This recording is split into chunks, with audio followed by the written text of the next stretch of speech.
So this is the beauty of Quran, that in one chapter you will find many things, different, assorted, colorful, very interesting. 9 ذی-الحج کو زوال آفتاب سے لے کر 10 ذی-الحج کو فجر تک حج کی نیت سے احرام کی حالت میں عرفات کا وقوف کرنا اور پھر آخری عمر تک کسی بھی وقت طواف زیارت کر لینا، یہ حج ہے۔ آپ اپنی زندگی میں کوئی ایسا کام نہ کریں کہ آپ کے آنے والے، آپ کے ساتھ والے، آپ کے ہمسائے یا دنیا والے آپ کو کوٹ کریں کہ میں نے یہ کام کیا، اس نے بھی تو کیا تھا۔ That قربانی sacrifice is one of the pillars of Islam. One of the pillars of Islam. From Hazrat Adam alayhi salam up till Hazrat Imam Hussain radiallahu ta'ala anhu, every big saint, every big prophet, they have exhibited sacrifice. قربانی دی گئی، لیکن قربانی کا essence کیا ہے؟ آپ کٹھن سے کٹھن سفر کو امیجن کر لیں and then compare it with the journey on پل صراط، جو کالی جہنم کے اوپر بنا ہوا ایک ایسا پل ہے، بال سے زیادہ باریک، خنجر سے زیادہ تیز، کٹ کٹ کے لوگ اس میں گر رہے ہوں گے، جہنم کا ایندھن بھر رہے ہوں گے، اور وہاں پر وہ سواری، وہ ہے یہ آپ کا جانور۔ آج کے دور میں نا the biggest flex is not wealth, is not beauty, is not money, is not intelligence, is not ingeniousness۔ آج کے دور میں جو بہترین چیز ہے وہ واقعی پیسہ، عہدہ، خوبصورتی اور علم بھی نہیں ہے، بہترین چیز ہے کلیرٹی۔ آپ کنفیوز ہو گئے، دماغ فوگی ہو گیا، آپ کو سمجھ کچھ نہیں آ رہی، آپ فیصلہ نہیں کر پا رہے، زندگی سٹک اپ ہو گئی ہے، آپ سے کوئی چھوٹا بندہ پیچھے رہ جانے والا وہ آگے نکل گیا، آپ ابھی تک ٹٹول رہے ہیں، سوچ رہے ہیں، مذاکرات کر رہے ہیں، وہ عملی میدان میں پہنچ چکا ہے۔ یہاں پر نبی پاک نے ہمیں ایک ہارڈ ریسیٹ دیا ہے۔ آپ کے دماغ میں آنے والی ہر چیز وہ اچھی نہیں ہے، بہت سی چیزیں صرف اور صرف وسوسے ہیں اور وہ شیطان کی طرف سے ہیں، تو آپ نے فوراً کہنا اعوذ باللہ من الشیطان الرجیم۔ بڑے بابرکت دن ہے، ذی الحجہ کا مہینہ شروع ہونے والا ہے، پھر حج ہے اور اس کے بعد پھر قربانی ہے، اور ہمارا موضوع سورہ کہف کے اسرار و رموز، اس کے اندر موجود حقائق، معنی اور اس کے اندر جو مضامین بیان کیے گئے ان کی تفصیل کیا ہے، اور اس میں پوری تحقیق۔ ایک طویل موضوع ہے، آج اس کا دوسرا پارٹ ہے، لیکن اسی موضوع کے اندر ہم حج قربانی کو بھی ڈسکس کریں گے۔ سورہ کہف کے جو مضامین بیان کیے گئے ان کی تفصیل پچھلی دفعہ بتائی گئی تھی، دوبارہ اس کو دہرا لیتے ہیں۔ سب سے پہلے سورہ کہف میں 4 بنیادی مضامین ہیں۔ نمبر 1 کہف یعنی پہاڑ والوں کا قصہ، وہ 7 نوجوان اولیاء جو اپنے دین کی حفاظت کے لیے ظالم بادشاہ سے بچنے کے لیے ہجرت کر گئے۔ This is the first thing which is explained in قرآن، سورہ کہف، اور انہی کے نام پہ سورت رکھی گئی، کہف یعنی پہاڑی غار والے۔ اب اس کو ہم ڈیٹیل ڈسکس کریں گے کہ ان کا معاملہ کیا بنا۔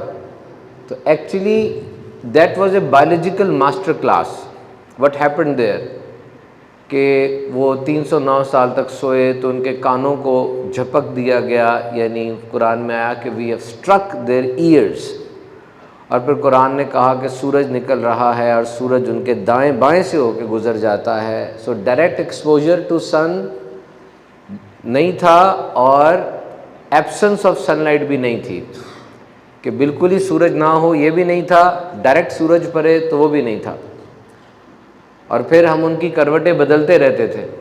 تو یہ ساری کی ساری بایولوجیکل اور میڈیکل ریزنز ہیں کہ ایک بندہ بہت دیر تک سوئے، تو یاد رکھیے میڈیکلی ہم اس کو پورا لیں گے، ابھی ایک ایک بات کو لے کے چلیں گے، لیکن صراحتاً آپ کو بتا دوں کہ ایک بندہ اگر بہت دنوں تک بیڈ ریڈن رہے، بستر پر ہی ہے، بالکل اپنے پاؤں نہیں ہلا رہا، ساکت و جامد ہے، تو اس کی ہڈیوں کے بوجھ تلے اس کے بلڈ ویسلز رپچر ہو جائیں گے، تباہ ہو جائے گا اس کا سارا سسٹم۔ باڈی بنی ایسی کہ، اور body needs to move to think, we needs to move, بالخصوص جو بچے ہوتے ہیں وہ تو ہلیں گے نہیں تو سوچیں گے نہیں، کریٹو نہیں ہوں گے۔ تو کروٹیں رب تعالیٰ بدلتا رہا ان کی، اور کس انداز سے ہوا. پھر جو یہ کہا گیا کہ اگر تم اس غار میں داخل ہو جاؤ گے تو ہیبت سے ڈر جاؤ گے. وہ ظاہری بات ہے 7 بندے ہیں, آنکھیں کھلی ہوئی ہیں اور 309 سال سے لیٹے ہوئے ہیں, تو کیسا منظر ہوگا؟ ہیبت ہی ہوگی. تو سورہ کہف کے مضامین کو ہم آہستہ آہستہ پڑھیں گے جس میں کہف ہے. اس کے بعد ذوالقرنین رضی اللہ تعالیٰ عنہ جنہیں دنیا بھر کی حکومت دی گئی ان کا سفر ہے. پھر حضرت موسیٰ علیہ السلام, حضرت خضر علیہ السلام کا واقعہ ڈسکس کیا گیا. پھر 2 ایسے بندے جن میں ایک بہت امیر تھا لیکن متکبر تھا, اور ایک ایسا بندہ جو غریب تھا لیکن اچھی طبیعت کا تھا, اس کا ذکر کیا گیا. اور پھر قرآن پاک کے اندر جو ہمگیریت ہے, یونیورسلٹی ہے, اس کا ذکر کیا گیا. اور نبی پاک جو غیر مسلموں کے ایمان نہ لانے کی وجہ سے رنجیدہ رہا کرتے تھے, اس کا بھی ذکر کیا گیا. اور پھر مسلمانوں کے لیے ابدی نعمتیں ہیں اور غیر مسلموں کے لیے آخرت میں جہنم کا برا ٹھکانہ ہے, اس کی بھی بات کی گئی. اللہ کی وحدانیت کا ذکر بھی ہے. تو this is the beauty of Quran, that in one chapter you will find many things, different, assorted, colorful, very interesting. ایک ہی مضمون ہے, ایک ہی صورت ہے, کئی باتوں کو ڈسکس کر دیا جاتا ہے, ہر بات کا حسن, ہر بات کی خوبی برقرار رہتی ہے, لیسن بھی مل جاتا ہے. اور انسان جب اپنی زبان میں پڑھ کر تشریح کو گو تھرو کرتا ہے تو ایک طرح سے ریفریش ہو جاتا ہے. جرنل باتیں ہیں تو اپنے اندر ہی وہ بات نظر آ جاتی ہے کہ اگر اولاد کے فتنے کی بات قرآن کر رہا ہے تو پھر وہ اپنے اندر نظر آ جاتی ہے. جیسے بھی قربانی ہو رہی ہے تو میں سوچ رہا تھا ایک بات کہ جس وقت حضرت ابراہیم علیہ السلام کو قربانی کا کہا گیا تو شیطان نے رکھنا ڈالا تھا کہ قربانی نہ کرو. تو وہ آج بھی ایسے ہی ہوتا ہے, کچھ لوگ قربانی سے روک رہے ہوتے ہیں کہ قربانی نہ کرو, اس کو اس انداز سے نہ کرو. تو زمانہ بدلتا ہے, فتنوں کے ورژن بدل جاتے ہیں. Got my point? زمانہ بدلتا ہے, فتنوں کے ورژن بدل جاتے ہیں. اس دور میں کوئی اور فتنہ تھا کس اور ذات کی صورت میں, آج اے آئی کے دور میں اور فتنہ آ گیا کسی اور صورت کے اندر. تو قرآن مجید کے اندر جو احکامات بیان کیے گئے, سورہ کہف میں تو صرف یہ بتایا گیا کہ وہ ایک عالمگیریت ہے, ہر چیز بیان کی گئی. تو اس میں ایک بہت ہی اہم چیز وہ ہے, لوگوں پر اللہ کے لیے بیت اللہ کا حج لازم ہے جو کوئی اس رستے کی استطاعت رکھے. Actually Hajj was a very big gathering, اور حج کی اس بڑی گیدرنگ کا اس زمانے میں ایک یوز یہ ہوتا تھا کہ اس کو معاشی اور سماجی اکٹھ کے طور پہ سیلیبریٹ بھی کیا جاتا تھا. میلے لگتے تھے, تجارتی میلے.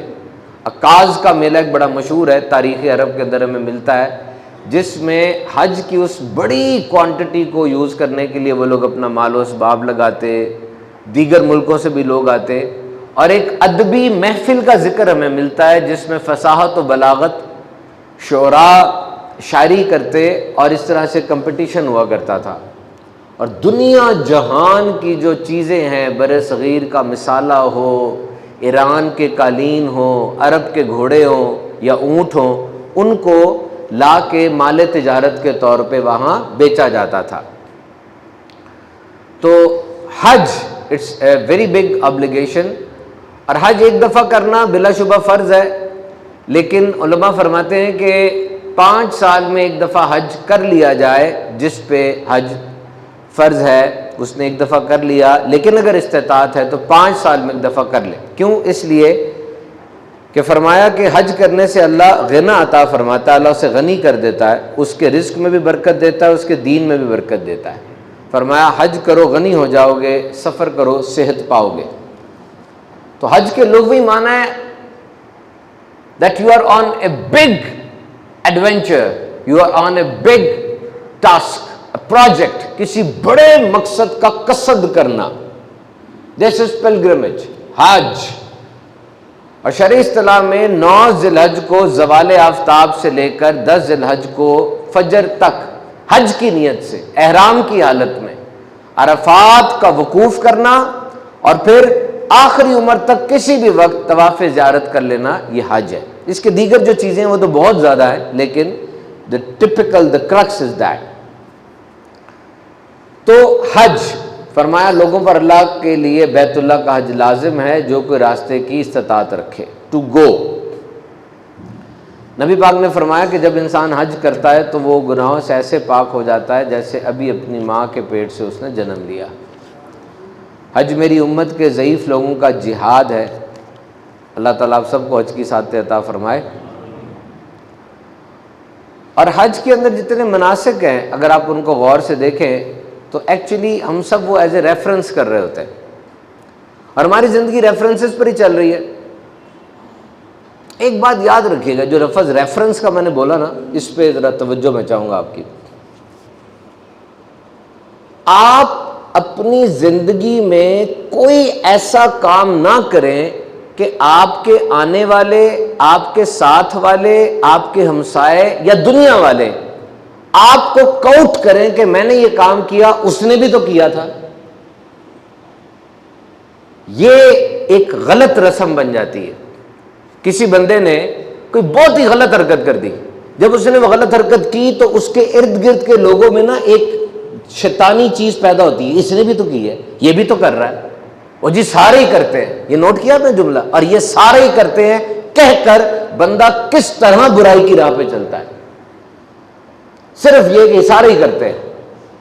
خاندان کے اندر کوئی ایک بندہ اتنی غلط حرکت کر جاتا ہے کہ پورے خاندان کے اندر اب چھوٹے چھوٹے بچوں کے ذہنوں پر بھی امپیکٹ آ رہا ہوتا ہے کہ اس نے یہ کام کیا تھا. تو ریفرنس آپ کا اچھی چیز کا بنے، آپ کی موت کے بعد بھی اچھی چیز کا ریفرنس بنے، بری چیز کا ریفرنس نہ بنائے اپنی ذات کو. اور یہ بڑا ضروری ہوتا ہے. وی ہیو ریفرنسز، ہمارے پاس ریفرنسز ہی ہیں. میرے ابو ایسا کرتے تھے، میری امی ایسی کرتی تھیں، فلاں بندہ ایسا کر رہا ہے، پھر اس طرح سے بندہ چلتا رہتا ہے. جس طرح آج کل نیکی کے کاموں کے ذریعے جو شیطان اٹیک کر رہا ہے، اب دیکھیں شیطان کو نارمل چیز نہ سمجھیں، مائٹی سپر پاور قسم کی چیز ہے وہ.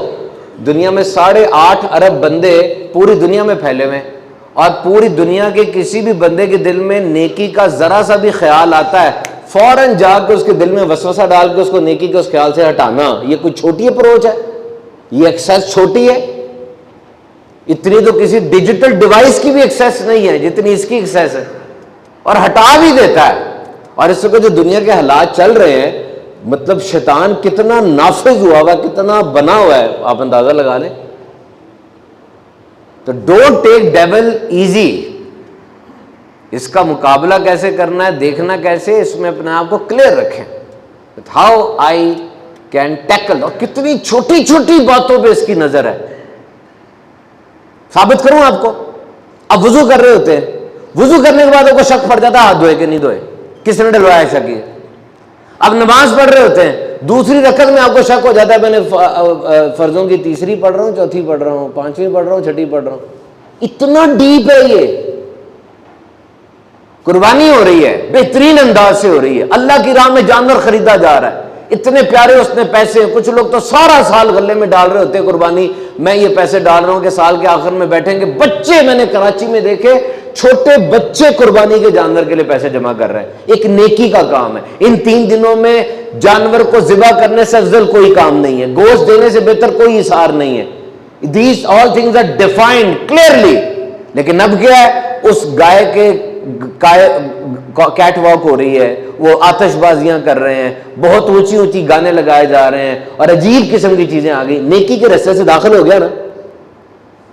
شادی نکاح کرنا کتنی پیاری سنت ہے. فرمایا جو میری سنت پر عمل کرے مجھ سے نہیں. لیکن اس نکاح کے اندر ذرا چیک کریں کیا کچھ داخل ہو گیا. عید میلاد النبی میں پہاڑیاں بنا کرتی تھی، اب اس کے ذریعے کیا کچھ داخل ہو گیا. اب آپ مجھے بتائیں، simple is that. I am going to give it you stake those that Qurbani sacrifice is one of the pillars of Islam. One of the pillars of Islam. From Hazrat Adam alayhi salam up to Hazrat Imam Hussain radiyallahu ta'ala anhu, every big saint, every big prophet, they have exhibited sacrifice. قربانی دی گئی. لیکن قربانی کا essence کیا ہے؟ کیا essence ہے مجھے بتائیں. کھال تو مدرسہ لے گیا، گوشت یہ تو آپ کے پیٹ میں گیا، خون وہ تو نالیوں میں چلا گیا، ہڈیاں پھینک دی، تو قربانی تو اللہ کے لیے، اللہ کے پاس کیا جا رہا ہے؟ دل کا تقوی، تیرے دل کے اندر کیا پیدا ہو رہا ہے، what is the basic intention. اور کیسی بات ہے کہ وہ جو چیز ہے وہ سوائے اللہ کے اور کوئی جان ہی نہیں سکتا، کسی بندے کو کوئی حق نہیں ہے کہ اس کے اوپر آگے فتویٰ دے، وہ رب ہی جانتا ہے. لیکن آپ سے میں پوچھ رہا ہوں کہ انسان اتنا بڑا بیل لے رہے ہیں آپ، وہ جو آپ نے خریدا، ریٹ لگایا، جو 100 بندہ وہاں اکٹھا ہو گیا، پھر آپ نے ایک لاری کروائی، لاری آئی، اس لاری پہ آپ نے بیل کو چڑھایا، اس کا جو سیلفیاں کھینچ رہی ہیں، اسی کا سنیپ چیٹ پہ جا رہا ہو، دیکھ یہاں پہ 10 لاکھ کا بیل بک چکا ہے، میں یہاں کھڑا ہوں منڈی میں، یہ صاحب ہے جنہوں نے خریدا، ہاں جی کیا ارادے ہیں آپ کے. اب وہ لد کے جا رہا ہے، اور کچھ شہروں میں تو جس ٹرالی پہ لدا ہوا ہے اس کے سائڈ پہ 2 رضاکار لٹکے ہوتے ہیں، صرف یہ بتانے کے لیے ہاں کتنے کا لیا، اونچی آواز لگا گیا اتنے کا لیا. اب وہ سارے سفر کے اندر کمنٹری بھی جاری ہے اور ساری نمائش لگی ہوئی ہے. گھر آ کے اب ایک ٹینٹنگ ہوئی ہے، اس ٹینٹنگ میں وہ بالو مٹی کے اوپر جانور کھڑا ہوگا، اترے گا. اب خاندان بھی آ گیا، رشتہ داروں کے اندر بات چل پڑی ہے، حاجی صاحب نے لے لیا، آ جاؤ. اب وہ اس سارے کے اندر آپ دل کو ریاکاری سے محفوظ رکھ لیں گے؟ It's not easy, it's not easy. اور کل کلا منظر کیسا ہوگا کہ اس غریب کا 20,000 کا بکرا پولیس رات پہ جا رہا ہے، آپ کا 50 لاکھ کا بیل ٹھس ہو گیا. پریشانی ہوگی کہ نہیں؟ یعنی سب سے مشکل جرنی آپ کی، سب سے مشکل سفر آپ کا شاید وہ پولیس رات کا ہی ہے. اس سے مشکل سفر کوئی نہیں ہے. آپ کٹھن سے کٹھن سفر کو امیجن کر لیں and then compare it with the journey on پولیس صراط، جو کالی جہنم کے اوپر بنا ہوا ایک ایسا پل ہے، بال سے زیادہ باریک، خنجر سے زیادہ تیز، کٹ کٹ کے لوگ اس میں گر رہے ہوں گے، جہنم کا ایندھن بھر رہے ہوں گے. اور وہاں پر وہ سواری، وہ ہے یہ آپ کا جانور. اب سوچیں یہ عام چیز تو نہیں ہے. اور بچانا کیسے ہے اس کو؟ صرف ریاکاری نہ آنے دیں. اچھا میں یہ نہیں کہتا ریاکاری نہیں آئے گی، you people are humans, this is a built in aspect. یہ موڈ ہے، ریاکاری ایک موڈ کا نام ہے نا. دل میں آ جاتی ہے بات کہ یار میں بڑا سونا وہاں تھے، میں بڑا امیر ہاں تے، میرا عہدہ بڑا آ جاتی ہے. لیکن اس وقت آپ نے کمبیٹ کرنا نا، اس کو، اس سے فائٹ کرنی. فائٹ کیسے کرنی ہے؟ 26 لاکھ مربع میل پر حاکم وقت عمر فاروق اعظم رضی اللہ تعالیٰ عنہ، روئے زمین پر کوئی رب کے سوا ان کو حکم دینے والا نہیں تھا. ایک ایسا وقت آیا نا، کیسر و کسرا تو کہاں پر ہیں، عمر تیار ہو گیا ہے، کہاں پر ہیں، اور وہ رات کے اندھیرے میں کوڑا پکڑ کے اپنے پاؤں پہ مار رہے ہیں. ہاں عمر امیر المومنین بنا پھرتا ہے، یاد رکھ اللہ کا عذاب سخت ہے. اللہ اکبر، اللہ اکبر. وقت سوچے کیسا ہوتا ہوگا، تنہائی میں، لوگوں کے سامنے نہیں، تنہائی میں کوڑا مار رہے اپنے آپ کو، اور کیا کہہ رہے ہیں؟ ہاں عمر امیر المومنین ہے، یاد رکھ اللہ کا حساب سخت ہے، موت سخت ہے، اس کی تیاری کر لیں. تو اپنے آپ کو فائٹ یوں کرتے ہیں، اپنے آپ سے یوں فائٹ کرتے ہیں. Your biggest enemy is yours.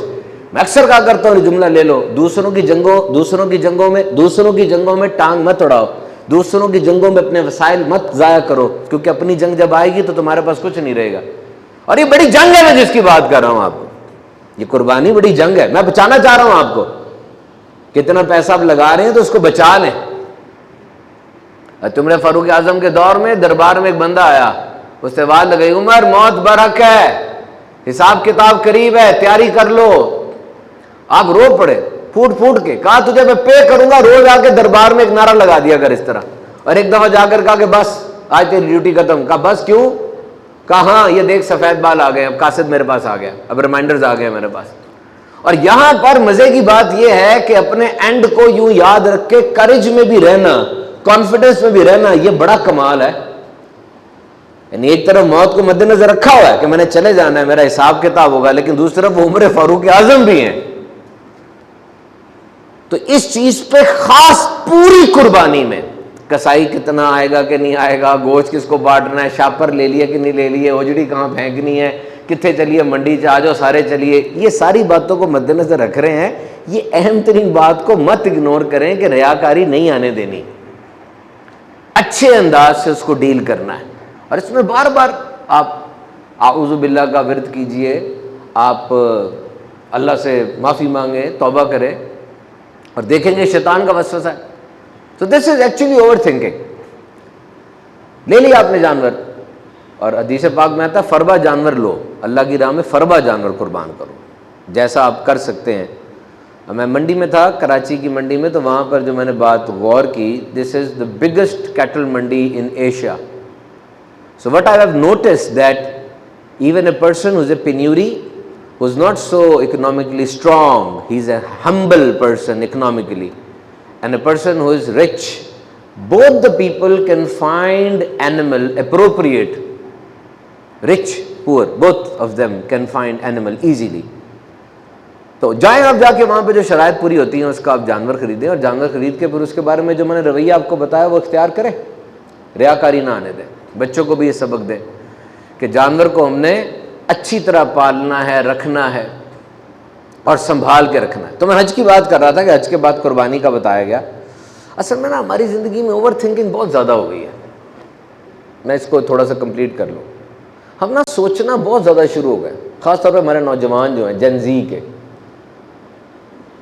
کیونکہ دیکھیں میرے والد صاحب کے پاس اور میرے پاس آپشن کیا تھی؟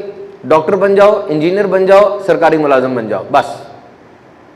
آج آپشنز کتنی زیادہ ہیں، اور ڈر ہے غلط آپشن کلک نہ کر لوں، اور ڈر ہے کہ جی وہ 25 سال کا لڑکا ہے اس کی 6 فگر سیلری ہو گئی ہے، وہ 30 سال کی لڑکی ہے وہ جناب اسٹارٹ اپ کی آنر بن گئی ہے.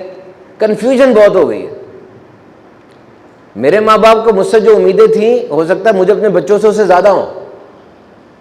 تو بچہ پریشان ہے، انفارمیشن بہت ہے، اور آنے والے وقت میں اے I chat G P T information کو ان لمیٹڈ کر دے گی.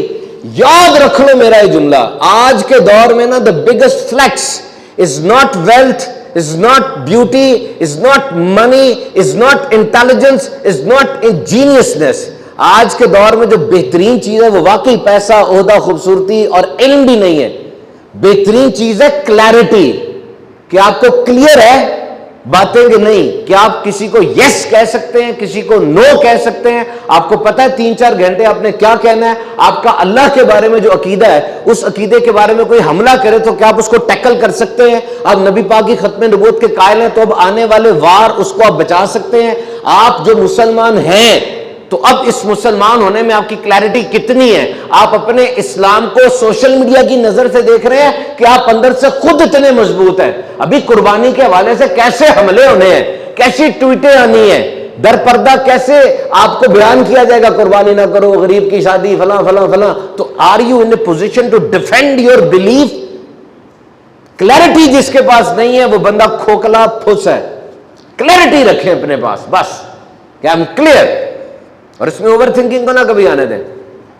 What is over thinking? میں آپ کو سمجھاتا ہوں، غور سے سنیے گا، اور اوور تھنکنگ کا علاج بھی بتاتا ہوں آپ کو. اوور تھنکنگ کا مطلب ہوتا ہے مسائل پر ہی غور کرتے جا رہے ہیں، حل کی طرف نہیں آ رہے.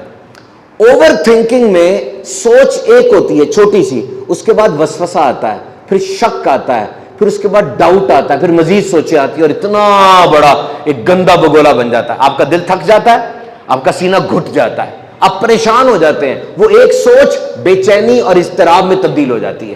آپ کنفیوز ہو گئے، دماغ فوگی ہو گیا، آپ کو سمجھ کچھ نہیں آ رہی، آپ فیصلہ نہیں کر پا رہے، زندگی سٹک اپ ہو گئی ہے. آپ سے کوئی چھوٹا بندہ پیچھے رہ جانے والا وہ آگے نکل گیا، آپ ابھی تک ٹٹول رہے ہیں، سوچ رہے ہیں، مذاکرات کر رہے ہیں، وہ عملی میدان میں پہنچ چکا ہے. یہاں پر نبی پاک نے ہمیں ایک ہارڈ ریسیٹ دیا ہے. Hard reset. سائیکالوجی کہتی ہے اپنے آپ سے مذاکرات کرو، سائیکالوجی کہتی ہے اس کو لکھ لو، غلط نہیں ہے، لیکن نبی پاک کا ہارڈ ریسیٹ لے جاؤ. حضور نے فرمایا جب تمہاری ایسی کیفیت ہو رک جاؤ، اسٹاپ، ہالٹ. اور یہ بخاری کی حدیث ہے، اور اس حدیث میں تو اس وسوسے کا، اس اوور تھنکنگ کا بتایا جو کہ بہت ہی بڑی ہے. کیا کہ تم سوچتے ہو اس کو اللہ نے پیدا کیا، اس کو اللہ نے پیدا کیا، تو اللہ کو کس نے بنایا؟ بس رک جاؤ. تو اتنی بڑی اوور تھنکنگ کے بارے میں رکنے کا کہا جا رہا ہے، تمہاری تو چھوٹی چھوٹی ہے. رک جاؤ. اس سے سائیکالوجی میں کہتے ہیں تھاٹ انٹرپشن. سرچ کریں اس کو. سوئچ بناؤ اپنے ذہن میں ایسا جس کو جب چاہو آن کر لو، جب چاہو آف کرو. بن جاتا ہے ایسا. اپنی کوشش سے بناؤ کہ بس اس بات کو میں نے آگے نہیں سوچنا، بس اس بات کو آگے نہیں سوچنا. ختم ہوگی بات. یہ نہ منہ سے بولنا ہے، نہ ذہن میں سوچنا ہے، نہ کسی سے اس کے بارے میں سننا ہے. منع کر دینا، بس اس موضوع پہ بات نہ کریں آپ، اور بات کریں. Thought interruption. نمبر 1، آپ کے دماغ میں آنے والی ہر چیز وہ اچھی نہیں ہے. بہت سی چیزیں صرف اور صرف وسوسے ہیں، اور وہ شیطان کی طرف سے ہیں. تو آپ نے فوراً کہنا اعوذ باللہ من الشیطان الرجیم. اور جب بہت زیادہ دماغ کے اندر لوڈ بڑھ جائے، ایسے گرنے لگ جائیں چیزیں اور آپ کی آنکھیں بند ہو رہی ہیں، واقعی آپ پریشان ہو گئے، فوراً کہے آمنت باللہ، میں ایمان لایا اللہ پر. کیوں؟ یہ کیفیت اس وقت ہوتی ہے جس وقت آپ انجام سے ڈر رہے ہوتے ہیں اور آپ کو لگ رہا ہوتا ہے کہ میرا اختیار نہیں ہے اس کام پہ، میرے کنٹرول میں نہیں ہے. تو آپ نے کہہ دیا آمنت باللہ، میرا کنٹرول ہو نہ ہو، میں جب اللہ پہ ایمان لایا تو پھر اللہ کو تو کنٹرول سب چیزوں پر ہے. اب مطمئن ہو جائے گے. اور پھر ایک وٹ اف کا لفظ بڑا خطرناک ہے. وٹ اف، اگر ایسے ہو گیا، اگر وہ ہو گیا، مگر میں یہ کروں گا. اگر مگر سے بچنے کا طریقہ کیا ہے؟ اللہ نے جو مقدر کیا وہی ہوا، اور اللہ نے جو چاہا وہی ہوا. اور ساتھ ایک بڑی پیاری حدیث، وہ جو چیز تجھے چھو کے گزر گئی، تجھے نہیں نہ ملی، وہ تیرے نصیب میں نہیں تھی، اور وہ تجھے مل گئی وہ تجھ سے چھننے والی نہیں تھی. روک دے، بس آگے نہیں سوچنا، اس پہ روک دے. بڑے بڑے صحابہ کو منع کر دیا گیا تھا کہ اس بات پہ آگے نہیں سوچنا، رک جاؤ، بس یہ میرے مقدر میں تھی، کوشش میری پوری تھی. اور لاسٹ، اوور تھنکنگ سے بچنے کا سب سے بہترین ذریعہ، never compare your self. Never compare your self. اپنا موازنہ کسی کے ساتھ نہیں کرنا، کسی کے ساتھ موازنہ نہ کرے، آپ کبھی نہیں جیت سکیں گے. آج میرا اس سے موازنہ ہے کہ اس کے پاس دولت زیادہ ہے، جب میں اس کے قریب پہنچ جاؤں گا تو ایک اور ابھر آئے گا، اس کی اس سے بھی زیادہ ہوگی، اب میں اس کی طرف چل پڑا. اس کے پاس پہنچ جاؤں گا تو ایک اور اٹھ جائے گا، اب میں اس کی طرف چل پڑا. یہ سفر پھر ختم نہیں ہوگا.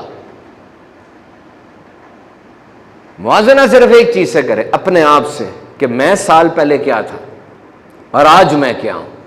بے پرواہ ہو جائے. وہ اس نے مروا دیا، یقین کریں، وہ جو نا وہ اس نے مروا دیا. وہ بکرا برا لے آیا ہے، اس نے گھر لے لیا ہے، اس کی ڈگری بڑی ہو گئی ہے، اس چیز نے آپ کو مروا دیا. ہاں یہ کہو وہ تہجد پڑھتا ہے، میں تو 5 پڑھتا ہوں صرف، میں بھی تہجد پڑھوں گا. اب دیکھنا کتنا مزہ آئے گا، اندر سے نا سکون پیدا ہوگا. یار وہ 4 غریبوں کی اس نے مدد کی ہے، میں نے 1 کی ہے، میں بھی 4 کی کرتا ہوں. اس کمپٹیشن میں مزہ کتنا ہے. آج میں ابو بکر سے آگے نکل کے دکھاؤں گا. آج نبی پاک کی بارگاہ میں سخاوت کا دن ہے، میں ابو بکر سے آگے نکل کے دکھا. اور پھر قرآن نے کہا کہ سورج نکل رہا ہے اور سورج ان کے دائیں بائیں سے ہو کے گزر جاتا ہے. سو ڈائریکٹ ایکسپوجر ٹو سن نہیں تھا اور ایبسنس آف سن لائٹ بھی نہیں تھی. تو اس کے بعد کیا ہوا؟ محبت بڑی نا. ہاں کیا کہا؟ میں ابو بکر سے آگے نہیں نکل سکتا. نیکی کے کاموں میں کمپیریزن کرو نا، نیکی میں آگے نکل کے دکھاؤ. اور مزے کی بات یہ ہوتی ہے کہ جو حقیقت میں نیکی میں آگے نکلے نا، وہ اللہ کی بارگاہ میں کہتا ہے مالک دیکھ میں نے تیرے لیے کچھ کیا. بندوں کو نہیں کہتا، پھر وہ اللہ کو کہتا ہے مالک اس نے کیا، تو نے اس کو توفیق دی، تو نے مجھے بھی توفیق دی، اے اللہ ہم دونوں کو بخش دے. اللہ تعالیٰ سب کی خیر فرمائے، آمین.